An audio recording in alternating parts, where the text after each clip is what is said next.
Well, we have found ourselves in a different state of the world today. We have a transfer case that needs to be put together and an unusual environment in which to do it. In any case,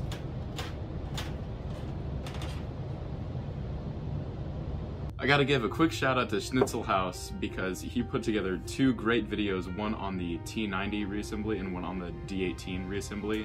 They were both very good in-depth videos, and that's pretty much what I'm following to get through it. So the link to both of those videos are gonna be in the description. So the first thing I need to do is this predicament that I ran into. Now, a bushing needs to go in right there, which is what rides on this drive shaft. This goes to the companion flange. It makes the front wheels turn, so that needs to go into there so that it rides smooth. Now there's a certain depth that it's pressed into, so I checked the original one and the brass bushing was pushed in 14.25 millimeters exactly. Now I needed to find something that would be able to press that bushing into here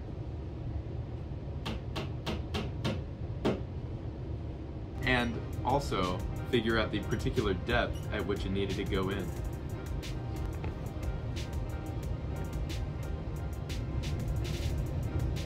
Nice, very nice. Now I found the socket that was able to fit directly inside of here to press that bushing in. Now I went to measure how far this socket needs to get pressed in, and this big shoulder just happens to be exactly, almost exactly, 14.25 millimeters deep. So I'm going to use that as my main guideline to press the bushing in, and then use my calipers depth gauge to double check that.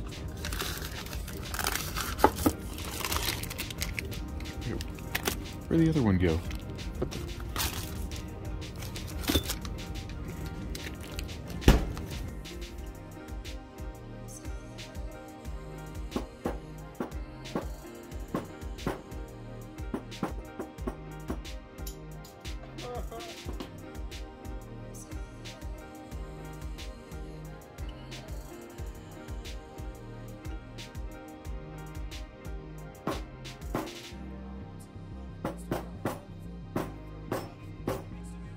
Well, by now this bushing is pretty warm, so all of my efforts to make it contract have failed.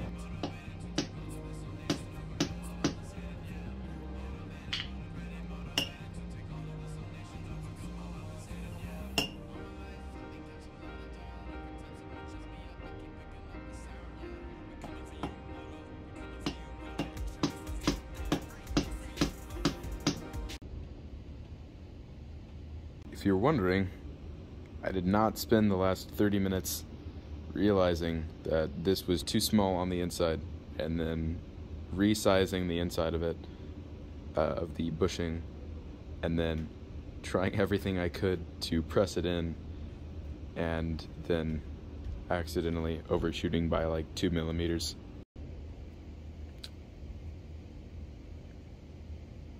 She'll rip. Now on to something hopefully a bit easier. Now, let's not get ahead of ourselves. We need to take this bearing, press it onto this shaft. So in order to do that, we're going to flip this bearing, the original bearing that was on there, upside down, use a socket that goes on the inner race, and then I'm just going to use a hammer to tap it in.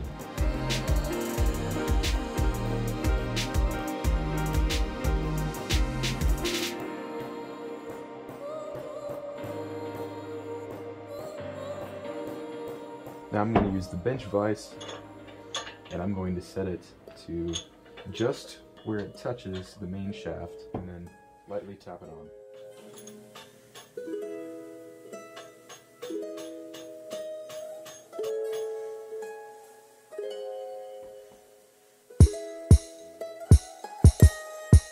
And before I start off this video, I gotta give a quick shout out to... I'll come up and... Need your hand? No. Want me to bang on something? No, sorry. Okay.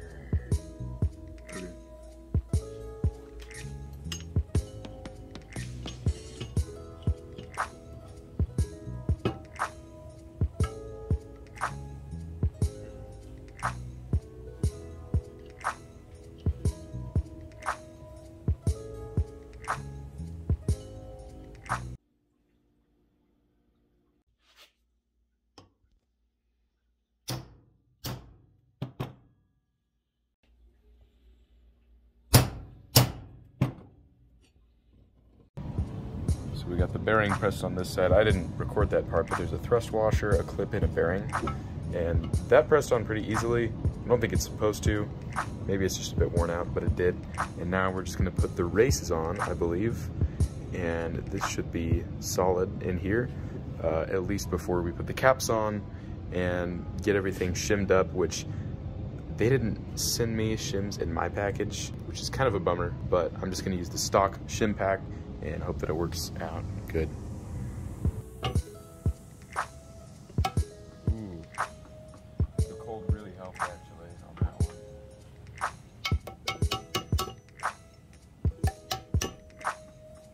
Oh yeah.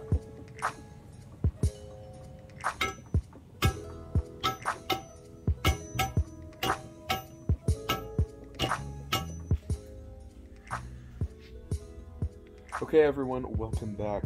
So there were a few things where we left off that I needed to order before I could continue putting this thing back together. So one of those, as you may have seen before, were the shims, because the previous shim pack I had was actually too slim, which I thought was interesting, but I guess that's just the way things roll sometimes.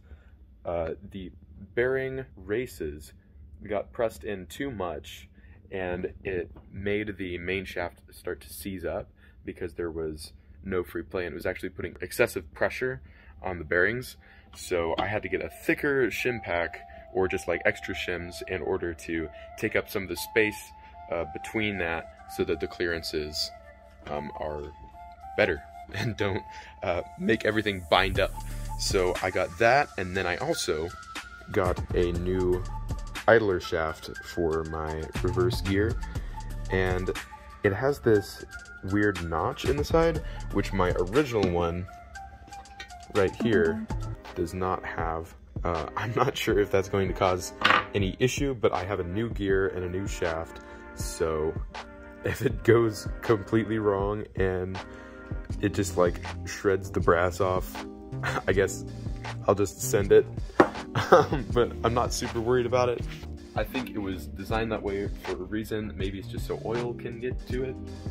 I don't know. So the first thing that I gotta do is I have to take the caps, the bearing caps, back off so that I can put the new bearing in this side, which the shifter forks go into, and so that I can make sure that my shim clearances on this side are good.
I'm good. I'm good.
I think we're gonna need more shims, boys. So I went ahead and threw in the rest of my old shim pack, and it spins pretty much freely. I mean, it's just about there, and I don't really feel any play in the shaft.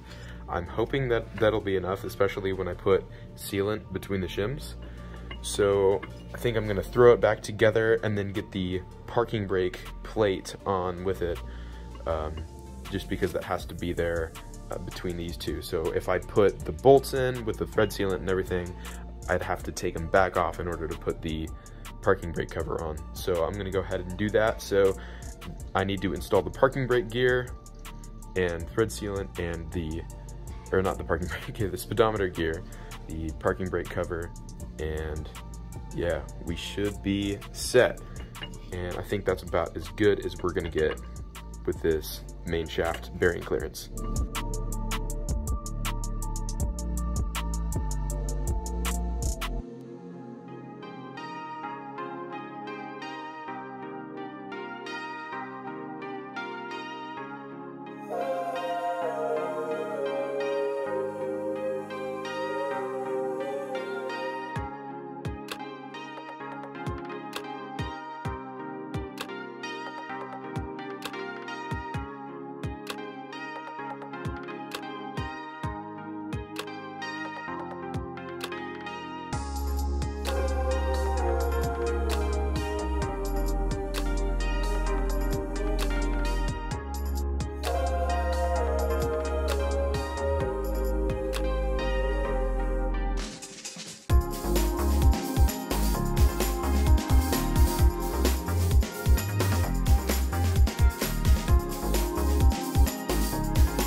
bad news. And that last clip where I finally got everything completely buttoned up, the camera shut off. And what you guys missed was then I got the oil pan back on. And so the entire transfer case is all together, and I'll show it to you guys now. So here she is in all her glory. One thing that I didn't do was on this bearing cap side, I didn't put sealant on the gasket, and I don't know if that's going to be something that's going to give me trouble in the future if I don't put sealant on it. So yeah, let me know in the comments below if that's an issue. I did put sealant on the gasket for the oil pan because I know that's kind of something that you're supposed to do, I'm pretty sure. I didn't do it on the oil pan for the Jeep, and I've been regretting it. And then I've got sealant between all of the shims, got all the seals in, and everything's just working really. Oh yeah, ladies and gents, she is back together, looking good. Oh my goodness, and cancer. East Coast, oh my goodness, and cancer. Cancer. East Coast cancer. Now, one thing that is kind of frustrating is there's still plenty of like baked on grease and stuff that I didn't necessarily put in all the effort to take off. Now, the thing about that is if I wanted it to get all of it off and then completely like repaint the outer case of it, I would have to sandblast it for sure. And I didn't necessarily feel like going through all the trouble to sandblast it and then get all of the glass bead out of it before like putting it all back together again. And the cleaning is the worst part about it because that glass gets everywhere. But the next time that everything is out, you know, in the distant future, that's definitely something I'm gonna have to consider. Especially all of these casting lines in it could be a lot smoother, and so if I do recoat the entire case, that could be a good opportunity to make it look way cleaner than it even came from the factory. But yeah, ladies and gentlemen, that is it for the transfer case build. Thank you all for sticking with me, and hopefully all of you professionals who know a lot more about this than I do are just shaking your heads at this point. I would love to hear anything that you guys have to tell me in the comments below. I always love to learn more, and yeah, stay tuned for the T90 rebuild. See you in the next one.